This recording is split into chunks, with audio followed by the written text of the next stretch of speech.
ನಮಸ್ಕಾರ. First tube ನ ಮತ್ತೊಂದು ವಿಡಿಯೋಗೆ ಸ್ವಾಗತ. ಸ್ನೇಹಿತರೆ, ಇಂದು ಇಡೀ ಜಗತ್ತಿನ ಕಣ್ಣು ಮಧ್ಯಪ್ರಾಚ್ಯದ ಮೇಲಿದೆ. ಒಂದ್ ಕಡೆ ಇರಾನ್, ಇನ್ನೊಂದು ಕಡೆ ಇಸ್ರೇಲ್ ಮತ್ತು ಅಮೆರಿಕ ಆಕಾಶದಲ್ಲಿ ನಿರಂತರವಾಗಿ ಹಾರಾಡ್ತಿರುವಂತಹ ಕ್ಷಿಪಣಿಗಳು, ದಿನೇ ದಿನೇ ಹೆಚ್ಚಾಗ್ತಾ ಇರುವ ಯುದ್ಧದ ಕಾರ್ಮೋಡಗಳು ಮತ್ತು ಜಾಗತಿಕ ಆರ್ಥಿಕತೆಯ ಮೇಲಾಗ್ತಾ ಇರುವಂತಹ ಭೀಕರ ಪರಿಣಾಮಗಳು ಇಡೀ ಪ್ರಪಂಚದ ನಿದ್ದೆಯನ್ನ ಕೆಡಿಸಿವೆ. ಆದ್ರೆ ಸ್ನೇಹಿತರೆ, ಈ ಎರಡು ಬಣಗಳ ನಡುವೆ ಅಕ್ಷರಶಃ ನಡುಗ್ತಾ ಇರುವುದು, ಬೆವರಿಳಿಸ್ಕೊಳ್ತಾ ಇರುವುದು ಯಾರು ಗೊತ್ತಾ? ಅದು ಯುದ್ಧ ಮಾಡ್ತಾ ಇರುವ ಇರಾನ್ ಅಲ್ಲ, ಅಥವಾ ಇಸ್ರೇಲ್ ಅಮೆರಿಕ ಅಲ್ಲ, ಬದಲಾಗಿ ನಮ್ಮ ನೆರೆಯ ರಾಷ್ಟ್ರ ಪಾಕಿಸ್ತಾನ. ಹೌದು, ಎಲ್ಲಿಯ ಇರಾನ್, ಎಲ್ಲಿಯ ಪಾಕಿಸ್ತಾನ. ಯುದ್ಧ ನಡೀತಾ ಇರೋದು ಅಲ್ಲಿ, ಆದ್ರೆ ನಡಕ ಶುರುವಾಗಿರುವುದು ಪಾಕಿಸ್ತಾನದಲ್ಲಿ. ಇದಕ್ಕೆ ಅಸಲಿ ಕಾರಣವೇನ್ ಗೊತ್ತಾ? ಇದೇ ಯುದ್ಧದ ಗಲಾಟೆಯ ನಡುವೆ ಭಾರತದ ಪ್ರಧಾನಿ ನರೇಂದ್ರ ಮೋದಿ ಮತ್ತು ನಮ್ಮ ರಕ್ಷಣಾ ಇಲಾಖೆ ತೆಗೆದುಕೊಂಡಿರುವಂತಹ ಒಂದು ಸ್ಫೋಟಕ ನಿರ್ಧಾರ. ಭಾರತ ಸೈಲೆಂಟ್ ಆಗಿ ಹೆಣೆದಂತಹ ಭೀಕರ ಚದುರಂಗದಾಟಕ್ಕೆ ಪಾಕಿಸ್ತಾನದ ಇಡೀ ಸೇನೆ ಅಕ್ಷರಶಃ ಪ್ಯಾರಲೈಸ್ ಆಗೋಗಿದೆ. ಜಗತ್ತಿನ ಕಣ್ಣು ಇರಾನ್ ಮೇಲಿದ್ದರೆ ಭಾರತ ಸದ್ದಿಲ್ಲದೆ ಪಾಕಿಸ್ತಾನ ಒಂದು ಬಿಗಿಯಾದ ಬಲೆಯಲ್ಲಿ ಬಂಧಿಸಿಬಿಟ್ಟಿದೆ.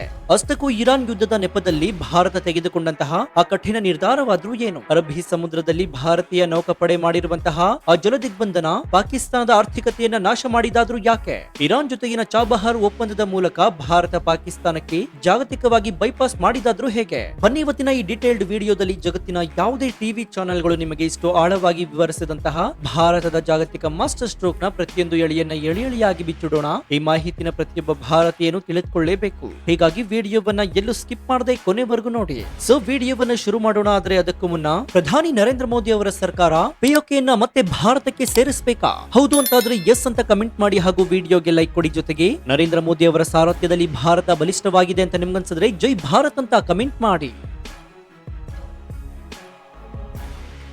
ಸ್ನೇಹಿತರೆ, ಪಾಕಿಸ್ತಾನದ ನಡುಕವನ್ನ ಅರ್ಥ ಮಾಡ್ಕೊಳ್ಬೇಕಾದ್ರೆ ನೀವು ಮೊದಲು ಭೂಪಟವನ್ನ ಸೂಕ್ಷ್ಮವಾಗಿ ನೋಡ್ಬೇಕಾಗತ್ತೆ. ಪಾಕಿಸ್ತಾನ ಭೌಗೋಳಿಕವಾಗಿ ಅಕ್ಷರಶಃ ಒಂದು ಟ್ರ್ಯಾಪ್ ನಲ್ಲಿ ಸಿಕ್ಕಾಕೊಂಡಿದೆ.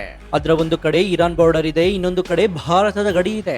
ಇರಾನ್ ಈಗ ತನ್ನೆಲ್ಲ ಸೇನಾ ಬಲವನ್ನ ಆಕ್ಟಿವ್ ಮಾಡಿದೆ. ಇರಾನ್ಗೆ ಈಗ ತಲೆಬಿಸಿ ಇರುವುದು ಇಸ್ರೇಲ್ ಮತ್ತು ಅಮೆರಿಕದ ಕಡೆ. ಆದ್ರೆ ಇದೇ ಇರಾನ್ ಕೆಲವು ತಿಂಗಳುಗಳ ಹಿಂದೆ ಪಾಕಿಸ್ತಾನದ ಬಲೂಚಿಸ್ತಾನದ ಮೇಲೆ ನೇರವಾಗಿ ಕ್ಷಿಪಣಿಯನ್ನು ಉಡಾಯಿಸಿ ಅಲ್ಲಿ ಅಡಗಿದ್ದ ಉಗ್ರರ ಕಥೆಯನ್ನ ಶಾಶ್ವತವಾಗಿ ಮುಗಿಸಿತ್ತು. ಈ ಘಟನೆಯ ಭಯ ಪಾಕಿಸ್ತಾನಕ್ಕೆ ಈಗಲೂ ಕೂಡ ಇದೆ. ಇರಾನ್ ಈಗ ಸಂಪೂರ್ಣವಾಗಿ ವಾರ್ ಮೂಡ್ ನಲ್ಲಿದೆ. ಒಂದು ಸಣ್ಣ ತಪ್ಪು ನಡೆದ್ರೂ ಕೂಡ ಇರಾನ್ ಪಾಕಿಸ್ತಾನದ ಗಡಿಯೊಳಗೆ ನುಗ್ಗಿ ಮತ್ತೊಮ್ಮೆ ಭಾರಿ ದೊಡ್ಡ ವಿನಾಶವನ್ನ ಸೃಷ್ಟಿಸುವ ಆತಂಕದಲ್ಲಿದೆ ಇಸ್ಲಾಮಾಬಾದ್. ಇದೇ ಸಮಯವನ್ನ, ಇದೇ ಟೆನ್ಷನ್ ಅನ್ನ ಅತ್ಯಂತ ಚಾಣಾಕ್ಷತನದಿಂದ ಬಳಸಿಕೊಂಡಂತಹ ಭಾರತ ಪಾಕಿಸ್ತಾನದ ಮತ್ತೊಂದು ಗಡಿಯಲ್ಲಿ ತನ್ನ ಅತಿ ದೊಡ್ಡ ಬ್ರಹ್ಮಾಸ್ತ್ರವನ್ನ ಪ್ರಯೋಗಿಸಿದೆ. ಅದೇ ಆಪರೇಷನ್ ಅರೇಬಿಯನ್ ಸೀ ಮತ್ತು ಡಿಫೆನ್ಸ್ ಆಕ್ಟಿವೇಶನ್. ಮಧ್ಯಪ್ರಾಚ್ಯದಲ್ಲಿ ಯುದ್ಧದ ವಾತಾವರಣ ಇರುವ ಕಾರಣ ಸಮುದ್ರ ಮಾರ್ಗದಲ್ಲಿ ವ್ಯಾಪಾರ ಮಾಡುವ ವಾಣಿಜ್ಯ ಹಡಗುಗಳ ಮೇಲೆ ನಿರಂತರವಾಗಿ ದಾಳಿಗಳಾಗ್ತಾ ಇವೆ. ಏಮನ್ನ ಹೌತಿ ಬಂಡುಕೋರರು ಮತ್ತು ಕಡಲ್ಗಳ್ಳರ ಹಾವಳಿ ಮಿತಿಮೀರಿದೆ. ಇದನ್ನೇ ಅಸ್ತ್ರವಾಗಿ ಬಳಸಿಕೊಂಡಂತಹ ಭಾರತೀಯ ನೌಕಾಪಡೆ ನಮ್ಮ ದೇಶದ ವ್ಯಾಪಾರಿ ಹಡಗುಗಳಿಗೆ ಮತ್ತು ಜಾಗತಿಕ ವ್ಯಾಪಾರಕ್ಕೆ ರಕ್ಷಣೆ ಕೊಡುವುದು ನಮ್ಮ ಜವಾಬ್ದಾರಿ ಅಂತ ಅಧಿಕೃತವಾಗಿ ಘೋಷಿಸಿದೆ. ಅರಬ್ಬಿ ಸಮುದ್ರ ಮತ್ತು ಗಲ್ಫ್ ಆಫ್ ಈಡನ್ ಈ ಭಾಗಕ್ಕೆ ಬರೋಬ್ಬರಿ 10ಕ್ಕೂ ಹೆಚ್ಚು ಬೃಹತ್ ಯುದ್ಧ ನೌಕೆಗಳನ್ನ, ಡೆಸ್ಟ್ರಾಯರ್ ಗಳನ್ನ ಮತ್ತು ಸಬ್ಮೆರಿನ್ ಗಳನ್ನ ರವಾನಿಸಲಾಗಿದೆ. ಇಲ್ಲಿ ಭಾರತದ ನಿರ್ಧಾರ ಭದ್ರತೆಯ ದೃಷ್ಟಿಯಿಂದಾಗಿ 100ಕ್ಕೆ 100 ಸರಿಯಾಗಿಯೇ ಇದೆ. ಆದ್ರೆ ಇದರಿಂದ ಕಕ್ಕಾಬಿಕ್ಕಿಯಾಗಿರುವುದು ಪಾಕಿಸ್ತಾನ. ಯಾಕಂದ್ರೆ ಭಾರತ ಕಳುಹಿಸಿರುವಂತಹ ಈ ಬೃಹತ್ ಯುದ್ಧ ನೌಕೆಗಳು ಗಸ್ತು ತಿರುಗ್ತಾ ಇರೋದು ಪಾಕಿಸ್ತಾನದ ಗಡಿಯ ಅತಿ ಸಮೀಪದಲ್ಲಿ. ಅಂದ್ರೆ ಪಾಕಿಸ್ತಾನದ ಕರಾಚಿ ಮತ್ತು ಗ್ವಾದರ್ ಬಂದರಿನಿಂದ ಹೊರಬರುವ ಅಥವಾ ಒಳಹೋಗುವ ಪ್ರತಿಯೊಂದು ಹಡಗು, ಪ್ರತಿಯೊಂದು ದೋಣಿಗಳು ಈಗ ಭಾರತದ ನೌಕಾಪಡೆಯ ರೇಡರ್ ನ ಹದ್ದಿನ ಕಣ್ಣಿಗೆ ಕಾಣ್ತಾ ಇದೆ. ಒಂದ್ ವೇಳೆ ಪಾಕಿಸ್ತಾನ ಈ ಯುದ್ಧದ ಗಲಾಟೆಯಲ್ಲಿ ಉಗ್ರರನ್ನ ಸಮುದ್ರದ ಮೇಲೆಯೇ ಅದರ ಕಥೆ ಮುಗಿಸಲು ಭಾರತ ಯುದ್ಧ ನೌಕೆಗಳು ಸನ್ನದ್ಧವಾಗಿ ನಿಂತಿವೆ. ಭಾರತದ ಈ ಸೈಲೆಂಟ್ ಜಲದಿಗ್ಬಂಧನವನ್ನ ನೋಡಿ ಪಾಕಿಸ್ತಾನದ ನೌಕಾಪಡೆ ಅಕ್ಷರಶಃ ಪ್ಯಾರಲೈಸ್ ಆಗಿದೆ. ಪಾಕಿಸ್ತಾನದ ಈ ನಡುಕಕ್ಕೆ ಕೇವಲ ಮಿಲಿಟರಿ ನಿರ್ಧಾರ ಮಾತ್ರ ಕಾರಣವಲ್ಲ, ಇದರ ಹಿಂದೆ ಭಾರತದ ವಿದೇಶಾಂಗ ನೀತಿಯ ಅತಿ ದೊಡ್ಡ ಮಾಸ್ಟರ್ ಮೈಂಡ್ ಕೆಲಸ ಮಾಡ್ತಾ ಇದೆ. ಇರಾನ್ ದೇಶ ಇಂದು ಅಮೆರಿಕ ಮತ್ತು ಪಾಕಿಸ್ತಾನದ ಬದ್ಧ ವೈರಿಯಾಗಿರಬಹುದು, ಆದ್ರೆ ಅದೇ ಇರಾನ್ ಜೊತೆಗೆ ಭಾರತದ ಸಂಬಂಧ ಅತ್ಯಂತ ಮಧುರವಾಗಿದೆ. ಅಮೆರಿಕ ಎಷ್ಟೇ ನಿರ್ಬಂಧವನ್ನ ಹೇರಿದ್ರು, ಪಶ್ಚಿಮಾತ್ಯ ದೇಶಗಳು ಎಷ್ಟೇ ಪ್ರೆಷರ್ ಹಾಕಿದ್ರು ಕೂಡ ಭಾರತ ಇರಾನ್ ಜೊತೆಗಿನ ತನ್ನ ಸ್ನೇಹವನ್ನ ಕಡಿದುಕೊಂಡಿಲ್ಲ. ಅದರ ಅತಿ ದೊಡ್ಡ ಉದಾಹರಣೆ ಅಂತಂದ್ರೆ ಇತ್ತೀಚೆಗಷ್ಟೇ ಭಾರತ ಇರಾನ್ನ ಚಾಬಹಾರ್ ಬಂದರನ್ನ ಮುಂದಿನ 10 ವರ್ಷಗಳ ಕಾಲ ನಿರ್ವಹಣೆ ಮಾಡುವ ಐತಿಹಾಸಿಕ ಒಪ್ಪಂದವನ್ನ ಸಹಿ ಹಾಕಿದೆ. ಈ ಚಾಬಹಾರ್ ಬಂದರು ಇರುವುದು ಪಾಕಿಸ್ತಾನದ ಗ್ವಾದರ್ ಬಂದರಿನಿಂದ ಕೇವಲ 70 ರಿಂದ 80 ಕಿಲೋಮೀಟರ್ ದೂರದಲ್ಲಿ. ಅಂದ್ರೆ ಇರಾನ್ ಇಸ್ರೇಲ್ ಯುದ್ಧದ ಟೆನ್ಷನ್ ನಡುವೆಯೇ ಭಾರತ ತನ್ನ ಆರ್ಥಿಕ ಮತ್ತು ಭೌಗೋಳಿಕ ಹಿತಾಸಕ್ತಿಯನ್ನ ಬಹಳ ಸೇಫ್ ಆಗಿ ಕಾಪಾಡಿಕೊಂಡಿದೆ. ಪಾಕಿಸ್ತಾನದ ಗ್ವಾದರ್ ಬಂದರನ್ನ ಚೀನಾ ಅಭಿವೃದ್ಧಿ ಪಡಿಸ್ತಾ ಇದ್ರು ಕೂಡ ಅಲ್ಲಿ ಕೆಲಸವೇ ನಡೀತಾ ಇಲ್ಲ, ಅದು ಸಂಪೂರ್ಣವಾಗಿ ಫ್ಲಾಪ್ ಆಗಿದೆ. ಆದ್ರೆ ಭಾರತದ ನಿಯಂತ್ರಣದಲ್ಲಿರುವಂತಹ ಚಾಬಹಾರ್ ಬಂದರಿನ ಮೂಲಕ ಅಫ್ಘಾನಿಸ್ತಾನ, ರಷ್ಯಾ ಮತ್ತು ಯುರೋಪ್ಗೆ ನೇರ ವ್ಯಾಪಾರ ಶುರುವಾಗಿದೆ. ಇನ್ನು ಪಾಕಿಸ್ತಾನವನ್ನ ಜಾಗತಿಕ ವ್ಯಾಪಾರದಿಂದಲೇ ಸಂಪೂರ್ಣವಾಗಿ ಬೈಪಾಸ್ ಮಾಡಿದ ಭಾರತದ ಈ ಆರ್ಥಿಕ ಹೊಡೆತಕ್ಕೆ ಪಾಕಿಸ್ತಾನ ಅಕ್ಷರಶಃ ಭಿಕ್ಷಾ ಪಾತ್ರೆನ ಹಿಡಿಯುವಂತಾಗಿದೆ.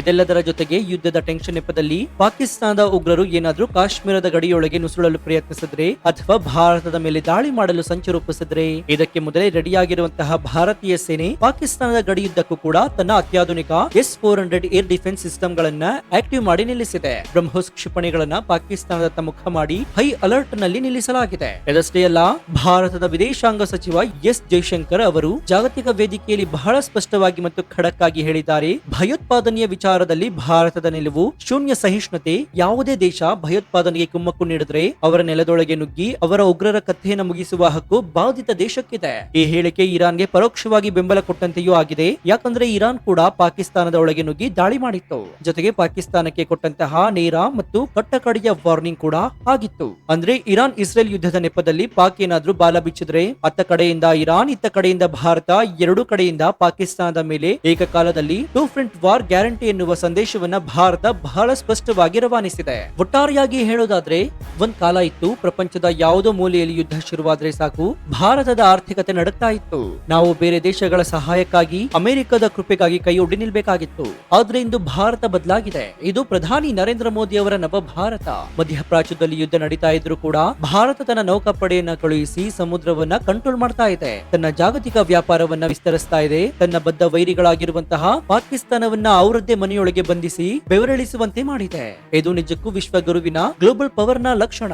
ಸೊ ನಿಮ್ಗೇನನ್ಸುತ್ತೆ? ಇರಾನ್ ಯುದ್ಧದ ಟೆನ್ಷನ್ ನಡುವೆ ಭಾರತ ತನ್ನ ನೌಕಾಪಡೆಯನ್ನ ಅರಬ್ಬಿ ಸಮುದ್ರದಲ್ಲಿ ನಿಯೋಜಿಸಿ ಪಾಕಿಸ್ತಾನವನ್ನ ಲಾಕ್ ಮಾಡಿರುವ ಈ ಮಾಸ್ಟರ್ ಸ್ಟ್ರೋಕ್ ಬಗ್ಗೆ ನಿಮ್ಮ ಅಭಿಪ್ರಾಯ ಏನು? ಪಾಕಿಸ್ತಾನವನ್ನ ಬೈಪಾಸ್ ಮಾಡಿ ಇರಾನ್ ನ ಚಾಬಹಾರ್ ಬಂದರಿನ ಮೂಲಕ ಜಾಗತಿಕ ವ್ಯಾಪಾರವನ್ನ ಕಂಟ್ರೋಲ್ ಮಾಡ್ತಾ ಇರುವ ಮೋದಿ ಅವರ ಈ ಆರ್ಥಿಕ ತಂತ್ರಗಾರಿಕೆ 100ಕ್ಕೆ 100 ಸರಿ ಅಂತ ನಿಮ್ಮನ್ಸುತ್ತಾ?